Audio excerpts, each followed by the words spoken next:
obviously Luka was an interesting trade. We can talk about that, but I do want to talk about the Jimmy Butler trade because I think that was very interesting.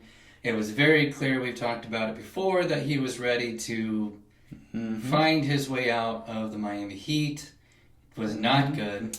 And if you go back into all the records, I don't like tooting my own horn, but I did say I love to see him with the Warriors. Because he's 34, Steph's on his way out, he's like 35, 36, Draymond's like 34.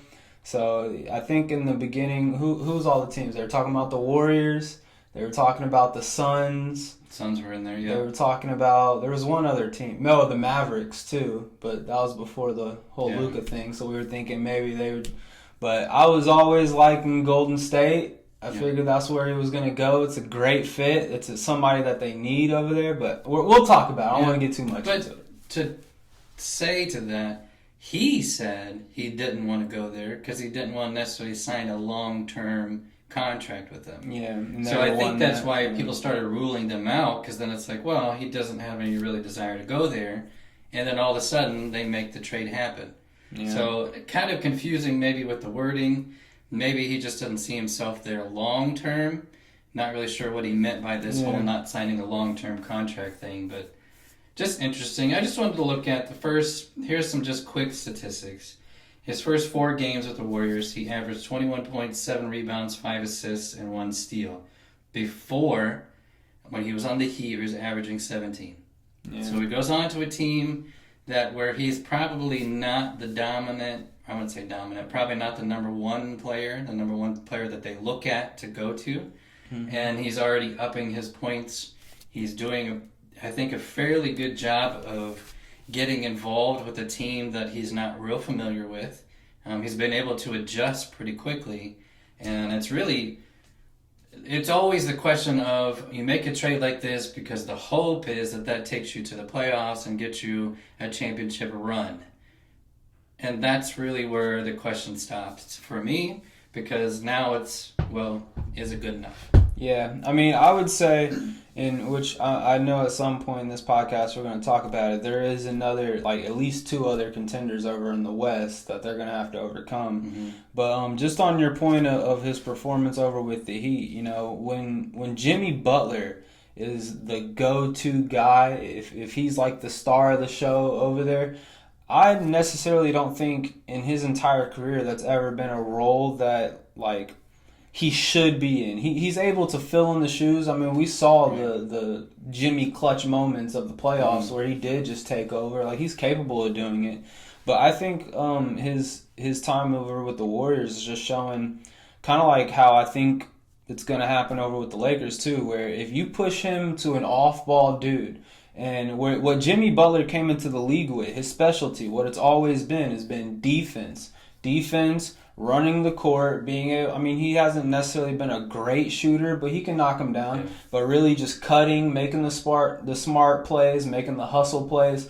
That's someone that you want as that, like, third option, if you could.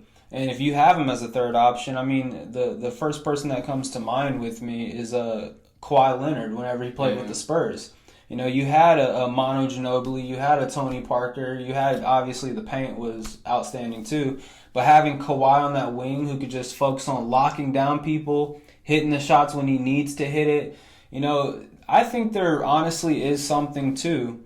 When you're not expected to score all the points, you're going to score more points. Yeah. Like, when you have other people to rely on to be able to put up the numbers, and you can have certain games where you just put up 14, 16 points or whatever, and you still are winning, then whenever a game comes around and they're really isoing in on a Steph Curry or, you know, Pod, I forget his I think it's like Podzinski, the other shooting guard, which I like him. He's pretty solid.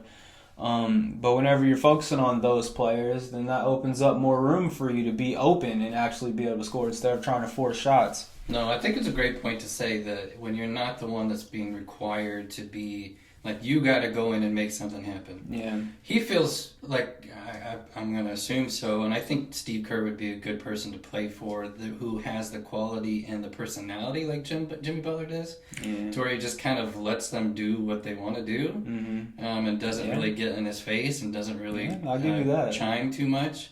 because he's kind of lets Steph Curry do what he wants. I mean, he's not pointing. Well, Steph Curry ain't got to worry too much about like with Draymond. I'm thinking more like off field antics and like kind of like the first thing that pops in mind is with the Bulls and Dennis Rodman, like how he treated the Dennis Rodman thing. You kind of have that loose string, that loose leash on people. With strong characters, that alpha mentality, like a Jimmy Butler, like a Draymond Green over there. Yep. But with that pressure off of him, I agree with you. I think that gives him the freedom to more feel like that he can go in and just play his game. He doesn't necessarily need to make all these fancy things happen. He just goes in and does what he's really good at.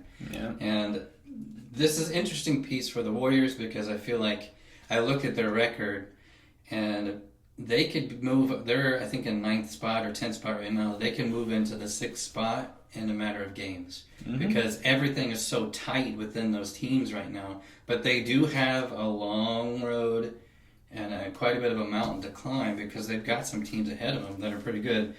So right now, in order, this is just where it goes. Thunder, Grizzlies, Nuggets, Lakers, Rockets, Clippers, Timberwolves, and Mavericks are all ahead of them right now. Mm-hmm. But like I said, that Mavericks, Timberwolves, Clippers, Rockets category, if they're on a 4-game winning streak right now. If they keep winning, they could see themselves going up into where they don't have any play-in games. They can just go right into the playoffs.